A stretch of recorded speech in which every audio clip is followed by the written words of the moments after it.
किती मंडळ आहे आणि पहिल्यांदाच ड्रोनच्या माध्यमातून नजर असणार? जळगाव जिल्ह्यात एकूण जवळपास 3000 सार्वजनिक आणि खाजगी मिळून 3000 सार्वजनिक मंडळ होते. त्याच्यापैकी 5वा दिवस म्हणजे चोपडा, यावल, आढावद अशा ठिकाणी त्यांचं फोन गेलं होतं आणि 7वा दिवस आणि 9वा दिवस अमळनेरमध्ये आणि काही ठिकाणी जामनेरमध्ये आणि सावदा, फैजपूर अशा ठिकाणी म्हणजे 7वा आणि 9वा दिवस देखील म्हणजे फोन गेले होते.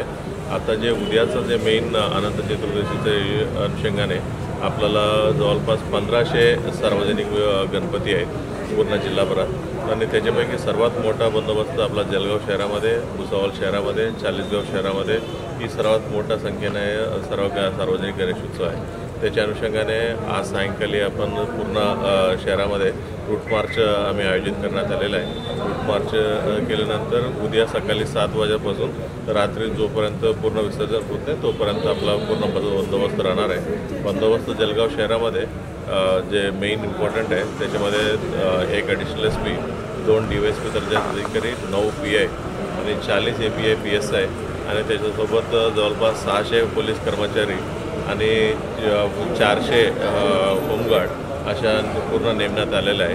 आणि प्रत्येक ठिकाणी आपला CCTV सिस्टम आहे आणि सर्व चौकामध्ये ऑलरेडी एक्झिस्टिंग CCTV आहे. ते CCTVमधून म्हणजे पूर्ण देखरेख ऑब्झर्व करण्यासाठी आम्हाला मनुष्यबळ नेमण्यात आलेलं आहे. आणि ड्रोन 4-5 ड्रोन म्हणजे आम्ही घेतलेला आहे. विसर्जनाच्या ठिकाणी असो जे मेन चौक आहेत, टॉवर चौक असो किंवा त्याच्या आधीचं सर्व चौकामध्ये आपल्याला ड्रोनचा देखील आम्ही वापर करून त्याच्यावरती देखरेख ठेवणार आहे. जिथे जिथे सेन्सिटिव्ह पॉईंट्स आहेत ते सेन्सिटिव्ह पॉईंट्सला देखील आम्ही बंदोबस्त नेमलेला आहे. आणि जे मागच्या वर्षाचे काही इश्यूज लोकांनी आमच्या समोर आलेले आहे की म्हणजे 12 वाजेपर्यंत सर्व गणपतीचं विसर्जनाचं मिरवणूक संपलेलं नाही आहे, काही रोडवरती देखील आलेलं नाही आहे, असे कंप्लेंट्स होतात.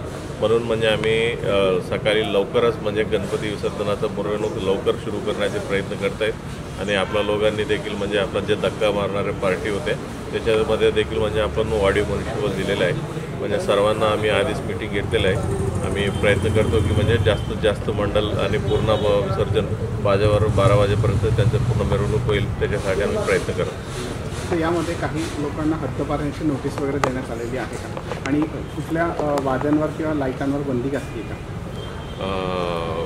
म्हणजे आता पूर्ण गणेशोत्सवाचा ही कालामध्ये म्हणजे 6 सप्टेंबरपासून 18 सप्टेंबरपर्यंत ओव्हरऑल जिल्हाभरात 273 लोकांचा जिल्ह्याच्या बाहेर पाठवण्याचा आम्ही आदेश जे एक्झिक्युटिव्ह मॅजिस्ट्रेट असतात त्यांच्याकडनं काढून घेण्यात आलेला आहे.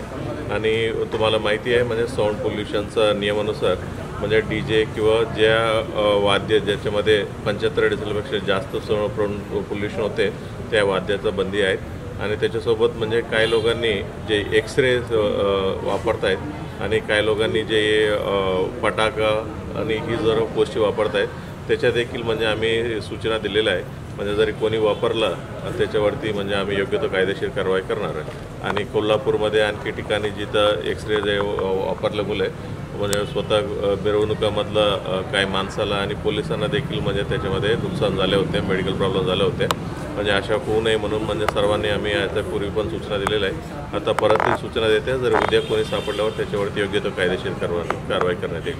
सर, गणेश भक्तांना व तसंच मंडळांना का आव्हान देणार, सर काय सूचना देणार आपण? गणेश मंडळांना मी हीच आवाहन करतो की म्हणजे तुम्ही सर्वांनी शांततेनं, उत्साहानं, भक्तीनं, श्रद्धानं तुम्ही पूर्ण विसर्जनचं पूर्ण कारवाई तुम्ही करून घ्यावी.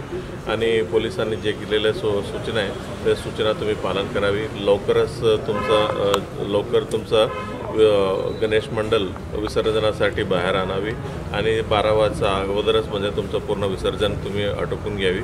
आणि जेणेकरून कोणाही दुसऱ्या माणसाला दुःख पोहोचणारे किंवा प्रॉब्लेम होणारे अशा कोणत्याही गोष्टी करू नये असं मी सर्व गणेश भक्तांना आणि सर्व गणेश मंडळाचे अध्यक्ष आणि सर्व लोकांना मी आवाहन करतो.